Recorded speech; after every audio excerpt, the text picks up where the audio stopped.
Okay, so I'm headed out to my greenhouse at night. It's a little more clear right now than it usually is. I usually got a little bit more moisture on the inside, but I've made a few changes out here.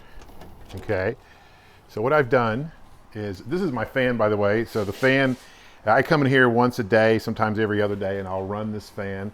I'm gonna close this door here. So there we go. Okay, so this fan, I'll run it once a day, once every other day, and it helps remove the moisture from inside the greenhouse. Also, plants need some air circulation to stay alive. And here I've got these two vents. They open. Later this week, I'm going to put some automatic openers in there, so they'll open when it gets too hot in the greenhouse. Right now, I just leave it cracked, lets a lot of the moisture out. And over here, I have added some lettuce to the greenhouse. I've got a few starts here. What I did was I just went to one of the local guys on the roadside that sells, he has some greenhouses and he sells veggie starts.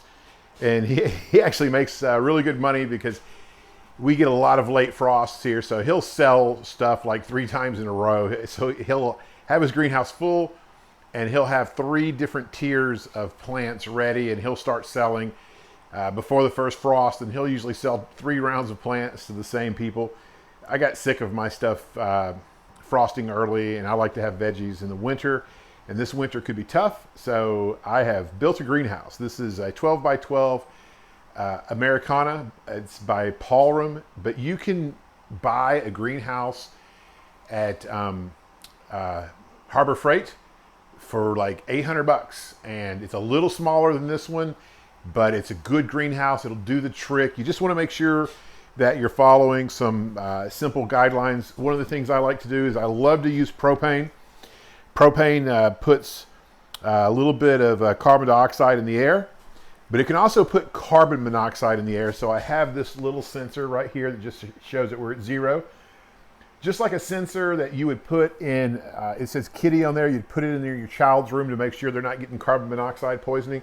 So I have that to protect this, and I also have this electric ceramic heater. This is kind of a cheap 1500 watt heater that I bought on Amazon. And I'll be honest with you, I don't know how long it's gonna last. I've seen a few people use them in their small greenhouses. So I've got that. The propane is always running, by the way. And that way, if one fails, the other will keep the plants alive at least until I have a chance to replace that heater.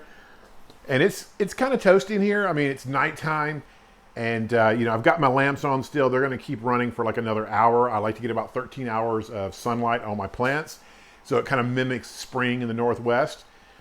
And so, this is the setup, and I really enjoy the setup. The air in here is really good. It's toasty warm. Compared to outside, it's not toasty warm compared to the inside of your house. And I've been slowly moving everything out here. I've got some banana plants. I got to them a little bit late, so they're not looking great, but you can see that banana plant right there. It's trying to break out again. I have an avocado tree. I'm starting inside. I'm going to put that in here, and the plan with the avocado tree is just like the palm tree. I have a tropical palm tree. It's not a winter palm tree. But it's close to the greenhouse, so it should survive winter just fine at this elevation.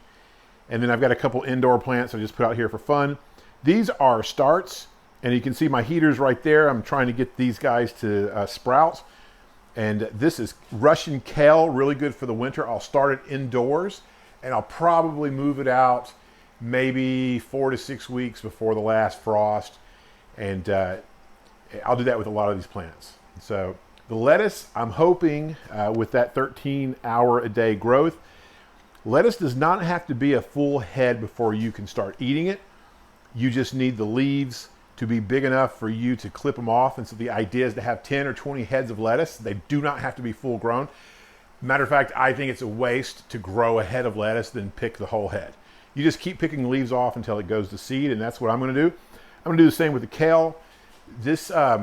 This spring was really neat because this spring I was I literally put like 100 plants in my front yard, and they were starts, and within just like a few weeks, I was eating kale every morning for breakfast. So just a couple neat little things to share with you there. So I'll have more later, and I hope you have fun watching these videos, and I hope you find them informative.